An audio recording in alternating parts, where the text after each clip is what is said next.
before we get started, welcome to Trucking Along with Kiersey. That's me, your positive voice in trucking. And today I'm going to show you a video that is pretty old. Let me expand that out. So, this video is being used by trucking companies as an excuse of why they want the AI cameras in the trucks. This video is the epitome of fatigue driving, where a truck driver made this video, bashed his company online, and 10 years later, here we are talking about this video. Now, if you're new to trucking, I want you to see this because I saw this before I came out here. I was researching trucking and I saw this. So when I was upset originally because I was like, oh my gosh, the dispatchers talk to people like that. And once I got out on the road, I had a different opinion of what was going on in this video. So I want you to sit back, watch it, and we'll see what happens. And if you're an experienced driver and you've already seen this video, tell me down below what you think because people did reactions to this a long time ago. Maybe you'll agree with me, maybe you won't. I don't know. So let's get started. Hello everybody, I'm sharing this video with you guys today to kind of promote knowledge and the ugly fact of truck driving that the vast majority of drivers experience day in and day out here on the road. I've never experienced this with my dispatchers, just so you know. Whether you're an experienced truck driver, you definitely have gone through this, I'm sure. If you're a prospective truck driver, you're in CDL school or thinking about getting behind the wheel, you will most likely experience this at some point. Or if you're a non-truck driver, this definitely affects you because truck drivers share the same roadways as you. And you experience the dangers that are brought to you because truck drivers are pushed beyond their limits. And I'd like to lay a little groundwork about the video so I can best explain what's going on in the video. This was happened to me a few nights ago. This is when the video was shot. The night before, I had done a what's called a 10-hour break. It's basically we're allowed to drive a certain amount of time. I won't go into all of the laws, but we're allowed to drive 11 hours per day within a 14-hour window, and when that time is up, we have to do a 10-hour break. And I had just done a 10-hour break, and I was instructed to drop my empty trailer off. That means I woke up, I had slept great, and then once I did wake up, my company instructed me to drive 20 miles roughly down the road to drop an empty trailer off and get on another 10-hour break. Oh, boo-hoo. He had to do 20 minutes of driving 20 miles, in a 24-hour, 20-hour period. Boo-hoo. Okay. Now, I'm not going to say that doing that doesn't mess around with your sleep cycle. It does. It takes some getting used to, but an experienced driver, it's just part of the game. Okay. There's no law that says you have to sleep 8 hours a day. I had a student that actually said he thought the 10-hour break was specifically for sleep. So he thought he was going to get 15, 16, 18 hours a day of break. So he could use 10 hours to sleep, and then the rest he would spend eating, showering, doing laundry. Doesn't work like that. Now, being that I'm not a machine, I could not go back to sleep after only being awake for roughly 30 minutes. And the company told me that once that second 10-hour break was up, I had to get moving, had to start driving. I had a load that picked up in Livonia, Michigan, that was heading towards Oak Creek, Wisconsin. And I picked up the load,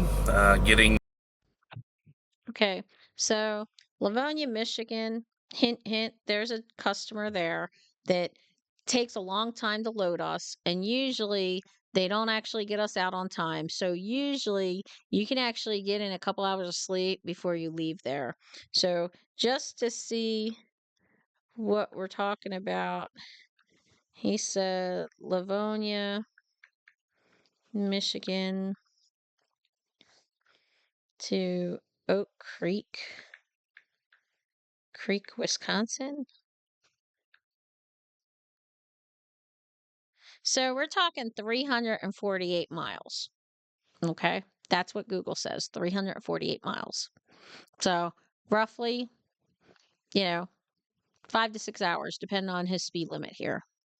No sleep, zero sleep at all. Just could not sleep, being because I was fully rested on the first 10-hour break. So I picked up the load. I made it to the west side of Michigan off of I-94, almost to Indiana, and I was starting to fall asleep behind the wheel. Now, there's a point in the video where I mention I don't want to hurt anybody to someone in authority at this company that I'm working with. And you guys can judge for yourself his response to when I tell him that I don't want to hurt anybody and that I'm falling asleep behind the wheel. One small error at any given time behind the wheel of this 18-wheeler, I can kill somebody in just an instant. Maim, hurt, paralyze, whatever. It's one small mistake could really change someone's life. And this is absolutely true. And one of my biggest complaints about people coming out here is that they actually don't take this seriously enough. We get people, and I complained about this. And shout out to Big Money Trucker. He was kind of like, he was using me the other day about, and kind of made it look like a drama type of thing. But he and I were on the same page about a lot of these people are distracted. They're coming out here and they're not actually interested in training. They're interested in becoming a YouTube star. Okay. And it's funny because he was showing my live feed the other night of where I was saying that I prioritize training. Okay.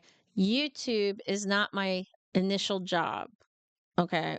I don't make all my money off of YouTube. I make my money off of my job. I make my money off of training. I make my money off of being the best driver I can be. So I respect the fact that he's bringing up how serious this is. We have a lot of students that come out here and they're already planning, I'm bringing my kids, I'm bringing my dog, I'm going to cook on the truck, and I'm going to do this and I'm going to do that. And all that stuff is possible, but all that stuff is secondary in this lifestyle, because if you don't learn how to drive the truck properly and safely, you're going to kill your kids. Whether or not you can cook on the truck's not going to matter, because you could possibly be dead or in jail. So I respect him for that perspective, but I think he goes a little bit overboard in this. I had stopped the truck, and I knew I was getting sleep. Doesn't matter what anybody was telling me, I wasn't going further. I care about the lives of others that are out there on the road, and I care about my own life. So I did stop. I got a couple hours of sleep, and then I went on my way. But here's the video, and please leave down in the comment section your opinions, and if you're a driver, let me know if you've ever been in this situation before. And I would like actually opinions of non-drivers. Let me know if you feel comfortable with big trucking companies or any trucking companies instructing their employees to operate a big truck like this in an. Okay, now any non-driver and any of you out there that are prospective students, that you're probably watching this video because you're looking into trucking. Like I said, I watched this before I got into trucking, and I said, "Oh my gosh, this is horrible. This is evil. They sound like my bosses at the post office." And now I have a different perspective on this.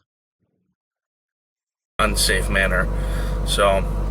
And I would like to say that the following day that this situation was taken care of, and I was told that the people that had told me to continue driving were spoken to through management at the company, and I was told that this shouldn't happen to me again, but only time will tell. So I hope you guys can learn something about this. Please share this video.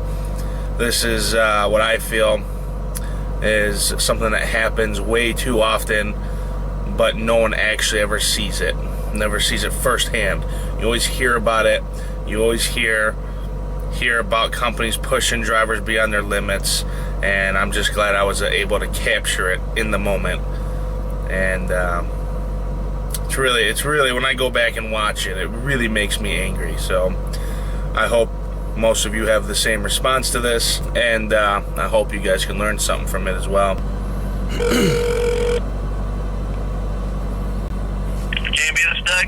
Hey, what's up, man? This is Abe, truck 80714. 80714.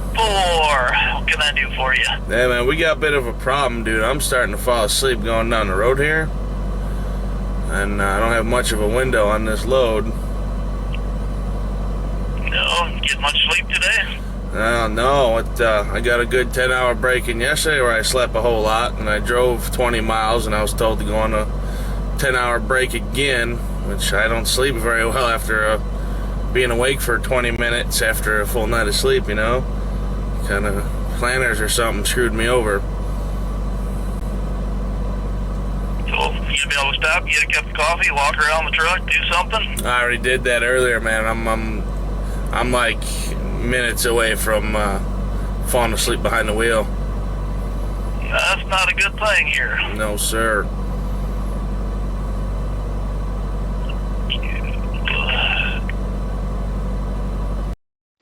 Now, one of my criticisms of this guy, and again, I don't know him. If you look through his YouTube channel, he bounced around from company to company, and then he was buying a truck or something, and then, then it was, I'm out of trucking, and this is why, and then he got back into trucking or whatever. I don't really follow him.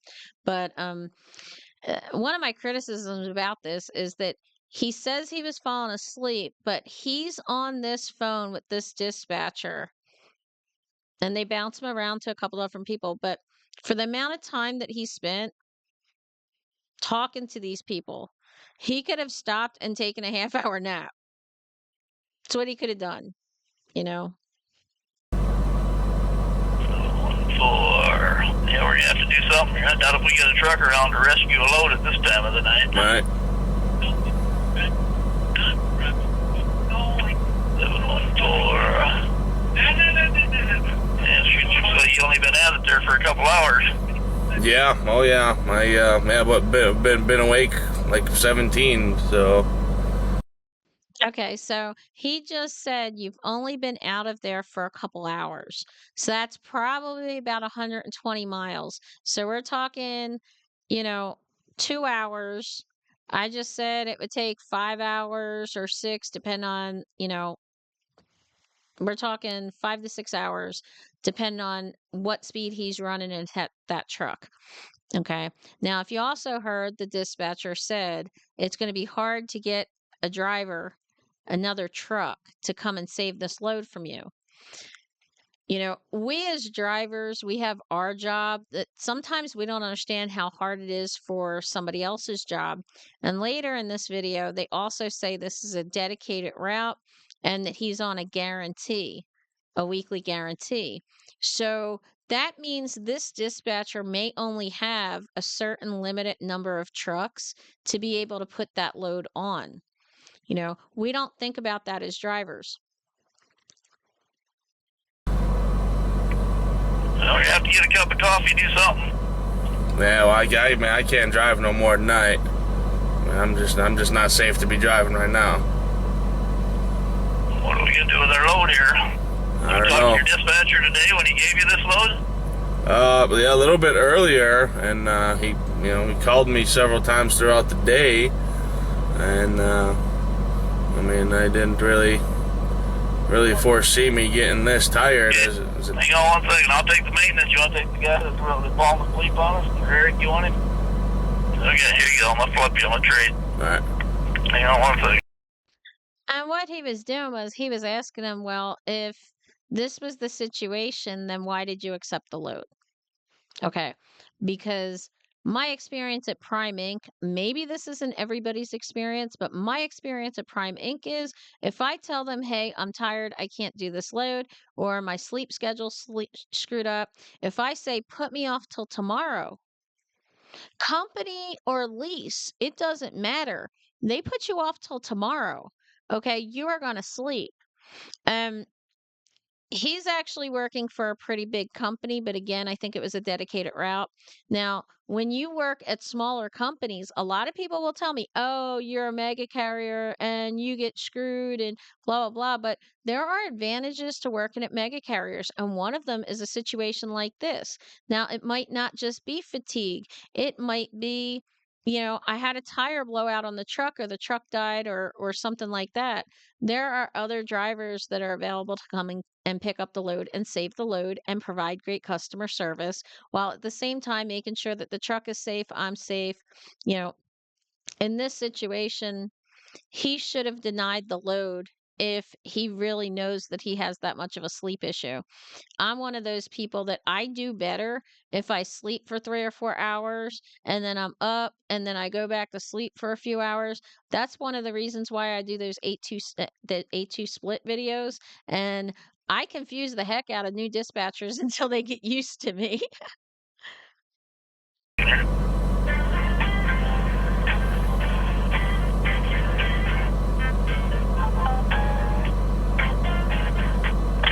Candy? Yeah, what's up, man? This is Abe, truck 80714. Yeah? And I got a little issue here, man. I'm having a hard time staying awake going down the road right now. Okay, I mean, what do we do all day here? Well, I mean, I got a good 10-hour break in last night, and then I was told to. Okay. We got, dude, just get out of the truck and walk around the truck, get some fresh air here. Oh yeah, I did that about an hour ago. I stopped for about 20 minutes. Let's do it again here. And get some coffee, get something, get a pop, something like that to get us at least to Oak Creek here. And then if we have to, we might have a truck in Oak Creek to take it to Woodridge, but we got to be able to get it to Oak Creek because I don't have any extra trucks in Gary or Chicago. Right. Well, I mean, I'm starting to micro sleep going down the road, man. I mean, I'm not safe to be on the road. Let's get out, get some coffee, get something to help wake us up. Walk around the truck a little bit; it'll wake you up. Get some coffee, and then because we don't have a choice on this. We don't have anybody, especially not in Sawyer, Michigan. Right. Hold on 1 second.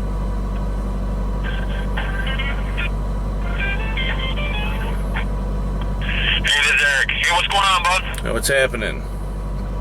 What's going on this morning? Hey, man, I'm having a hard time staying awake going down the road. Okay, now that dispatcher just said Sawyer, Michigan. So at this point, he's 162 miles away.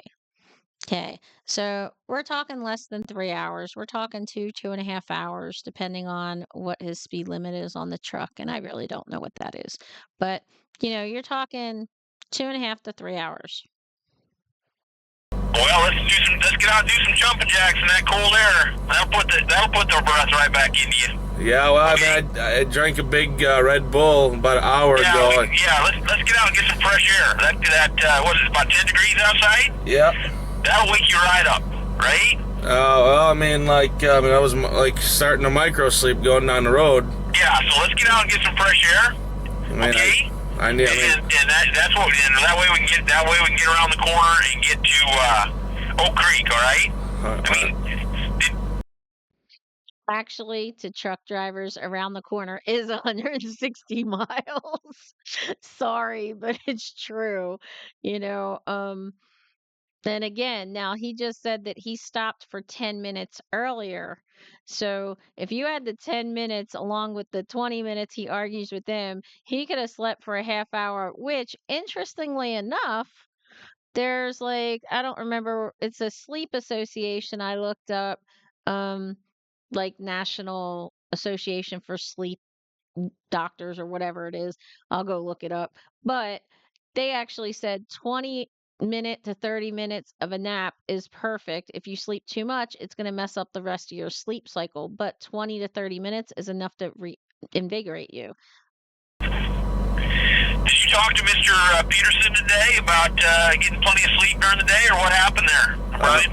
Well, I got a good 10-hour break in last night, and then I was dispatched on this load where I was told to just drop my empty off 20 miles away from where I was, and then get another 10-hour break, which that happens in this business, you know.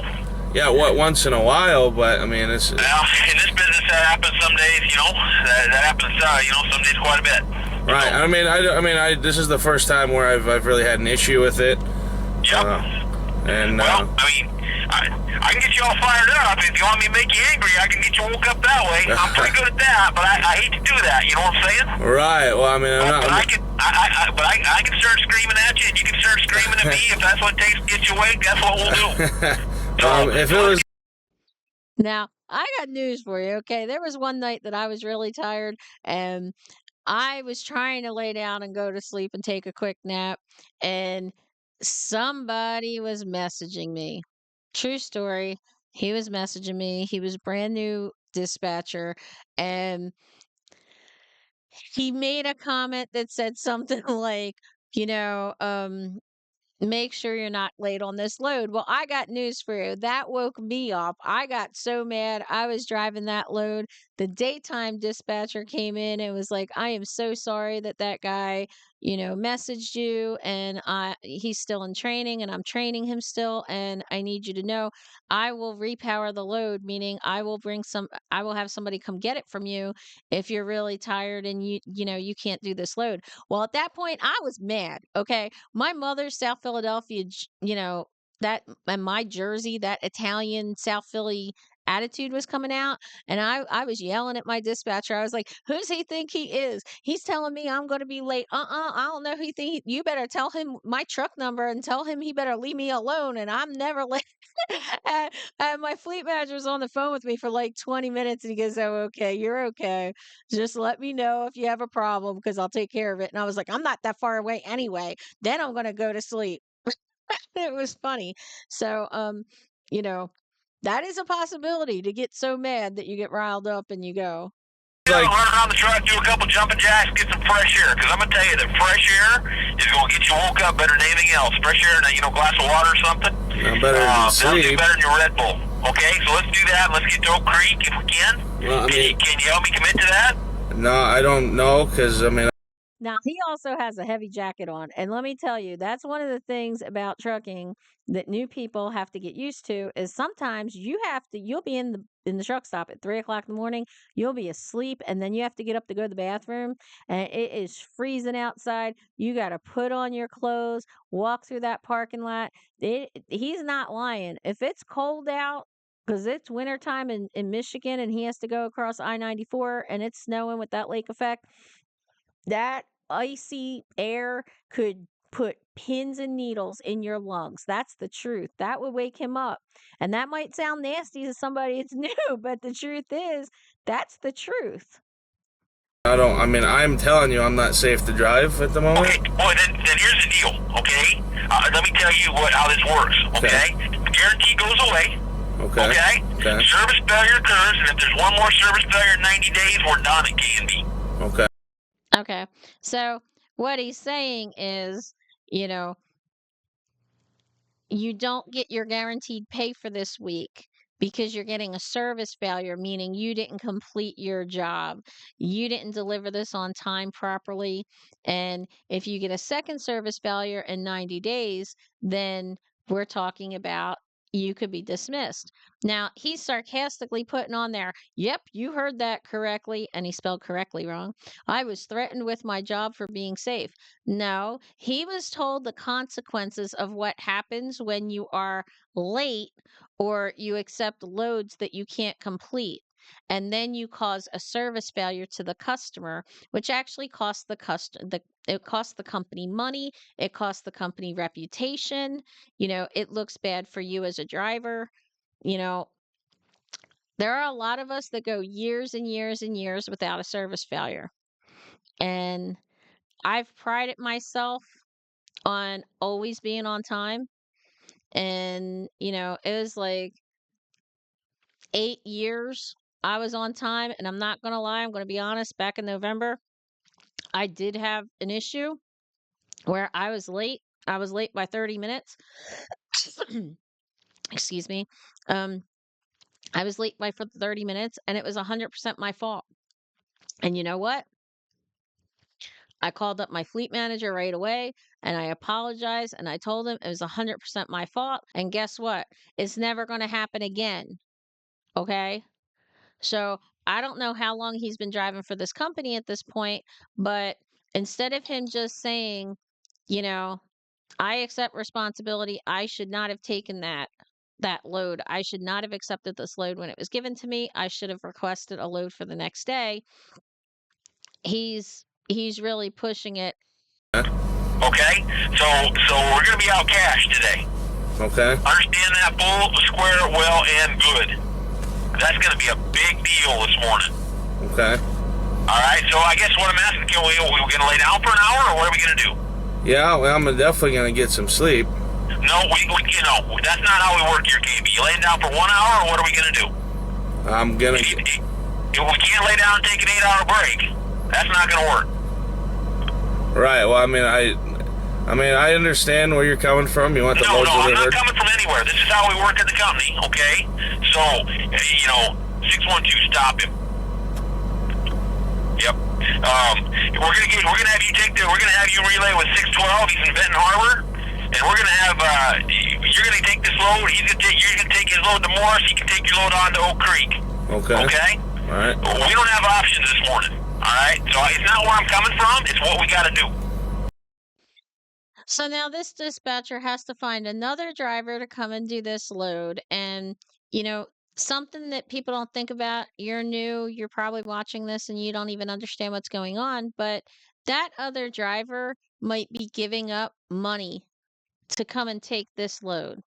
If that other driver had a load that was, say, a 400-mile difference, let's say, and now he's giving that up to give this guy 160 miles. And I don't know because I really didn't sit here and figure out what the difference was. But, if you're getting paid per mile and you have to give up some of your miles because somebody else isn't doing their job, that's not cool.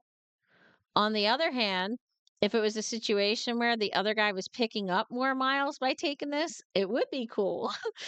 So I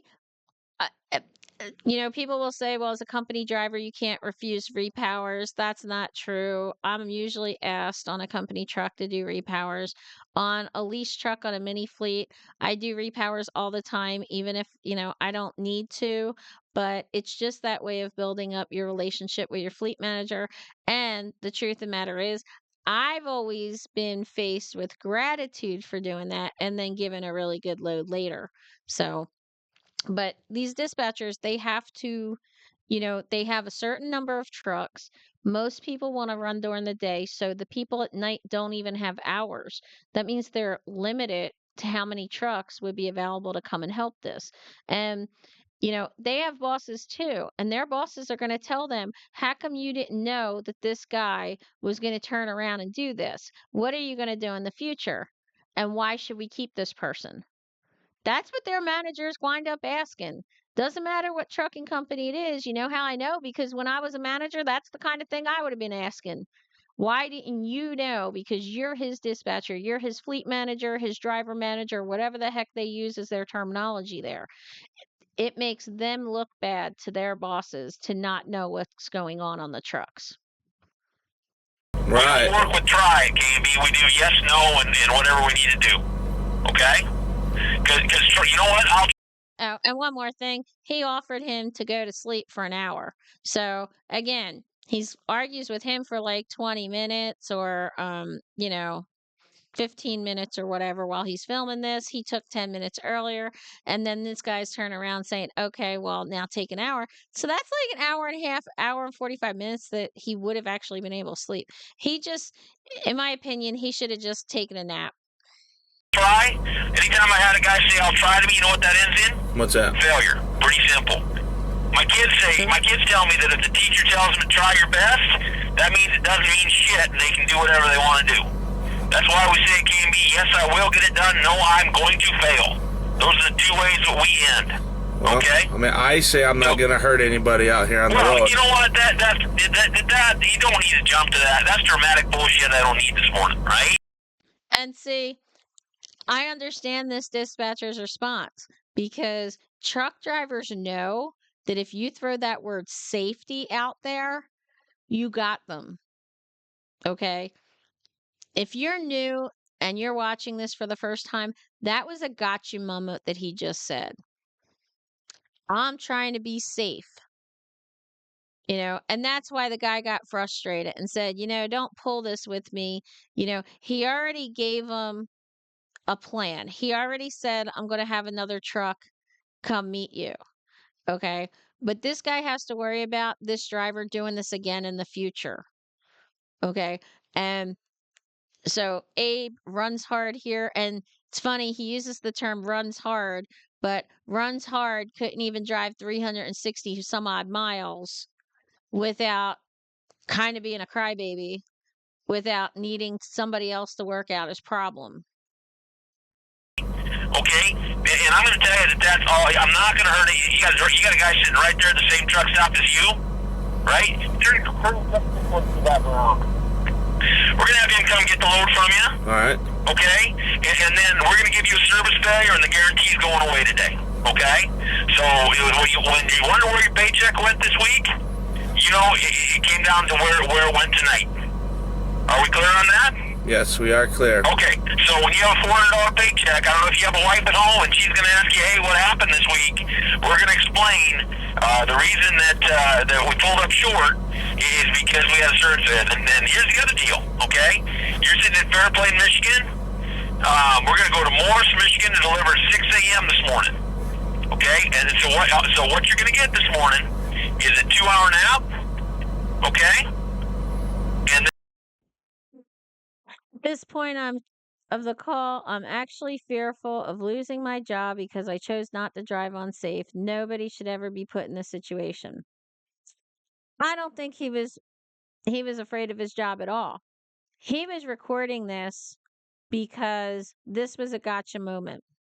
And I'm pretty sure, see, he did a couple different versions of this video, and I'm pretty sure the one guy said to him, "Why does this keep happening with you? Why does this keep happening with you?" Okay. That means he's a problem.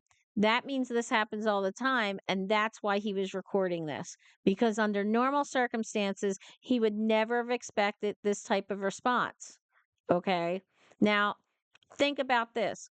If this was something that was happening all the time that he felt the need to record, why wouldn't he just change jobs?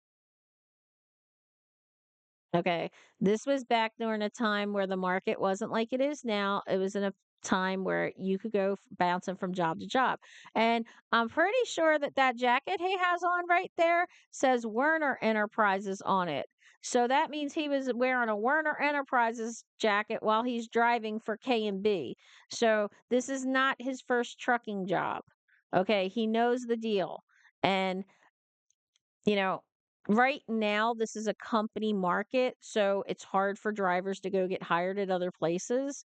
Most of the time, it's a driver's market, and drivers can walk away and get hired any place. If you have a good record, protect your CDL, you make on time deliveries, and you don't hit anything, and don't burn your bridges. then we're going to go deliver Morris. Can you do that for me? Sure. If I get a 2-hour nap in, I should be able. Then we'll go to Morris, okay? All right. Morris, Illinois is 127. And here's another thing. Now he said, yeah, if I get a 2-hour nap in, I should be able to do that. Okay. Now, what happens if he wakes up and says, no, I couldn't sleep?